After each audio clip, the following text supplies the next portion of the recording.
Hello guys मु लिपुन आपण देखुछन GK with Lipun YouTube channel आपण समस्त आम चैनल को स्वागत झियो मैंने नया चैनल प्लीज वीडियो को लाइक करेंगे एवं ये सांग मान शेयर करेंगे जदि वीडियो भल लगे कमेंट निश्चय करेंगे और चैनल को जब नया अच्छा प्लीज सब्सक्राइब करदे।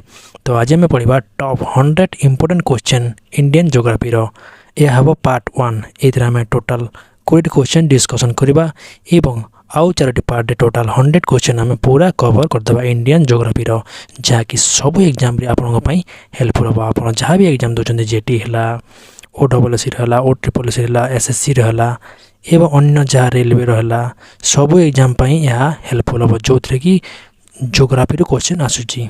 तो चलतु स्टार्ट करवा। फर्स्ट क्वेश्चन है भारतर प्राचीन नाम कौन? यार आंसर होची आर्यवर्त एवं जम्बूद्वीप। भारत को पुरातन काल में कौन कहते आर्यवर्त कहते जम्बूद्वीप कहते। क्वेश्चन नंबर सेकेंड है भारत को क्यों माने हिंदुस्तान बोली कहते? हिंदुस्तान बोली क्यों माने कहते? तार आंसर हो कौन ईरानी माने। क्वेश्चन नंबर 3 है भारत को क्यों माने इंडिया बोली कहते? तार आंसर हो कौन यूनानी माने भारत को इंडिया बोली कहते। चलो जी नेक्स्ट क्वेश्चन। क्वेश्चन नंबर 4 है भारतर अवस्थिति क्योंठारे अच्छी? यार आंसर हो कौन उत्तर पूर्व गोलार्धरे। भारतर अवस्थिति उत्तर पूर्व गोलार्धरे अच्छी। नंबर 5 है भारतर राजधानी नाम कौन? यार आंसर हो कौन दिल्ली। यह तो आप समस्ते प्राय जानी। क्वेश्चन नंबर 6 है भारत में केतोटी राज्य और केन्द्र शासित अंचल अच्छी? यार आंसर हो कौन भारत में 28टी राज्य एवं 8टी केन्द्र शासित अंचल अच्छी। क्वेश्चन नंबर 7 है भारतर क्षेत्रफल केते?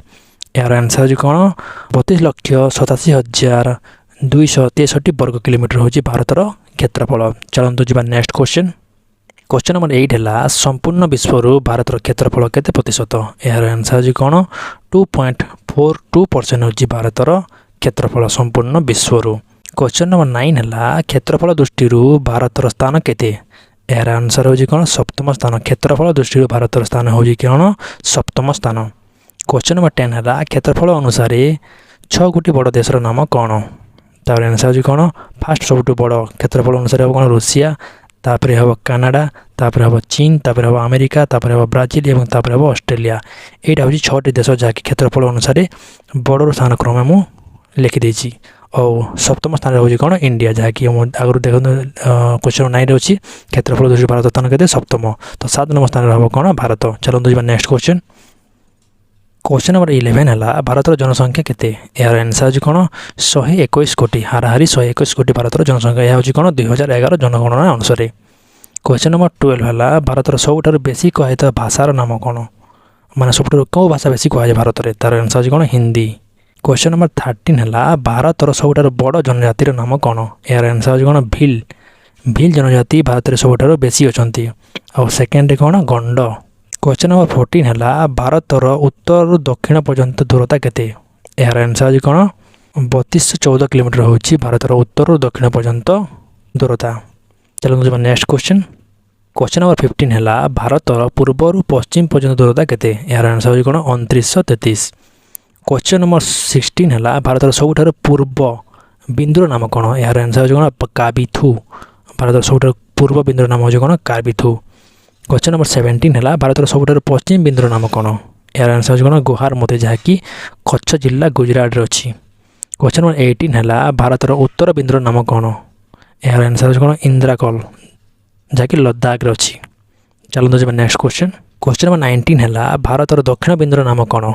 यार आंसर हो कौन इंदिरा पॉइंट। भारतर दक्षिण बिंदुर नाम हो कौन इंदिरा पॉइंट। क्वेश्चन नंबर 20 है भारतर मुख्य भूमि दक्षिण बिंदुर नाम कौन? माने मुख्य भूमि दक्षिण बिंदु हो कौन कन्याकुमारी। जदि भारतर दक्षिण बिंदु पचार आपको लिखी इंदिरा पॉइंट, जदि मुख्य भूमि पचारे कन्याकुमारी। जदि यार आप PDF भी जब चाहते डाउनलोड करने मो वीडियो डिस्क्रिप्शन लिंक देदेवी से जाकि आप डाउनलोड करेंगे। और जब वीडियो भल लगे please like share and channel को सब्सक्राइब निश्चय करेंगे। और यह पार्ट 1 जैसे कि आम 20 क्वेश्चन डिस्कसन करें आउ 4 पार्ट आम टोटाल 100 क्वेश्चन इंडियन ज्योग्राफी पूरा कवर करदे। तो सब्सक्राइब करके नोटिफिकेशन ऑन कर देना जमीती कि वीडियो अपलोड करी आप नोटिफिकेशन पहुँची। धन्यवाद। जय जगन्नाथ, जय मां समलेश्वरी।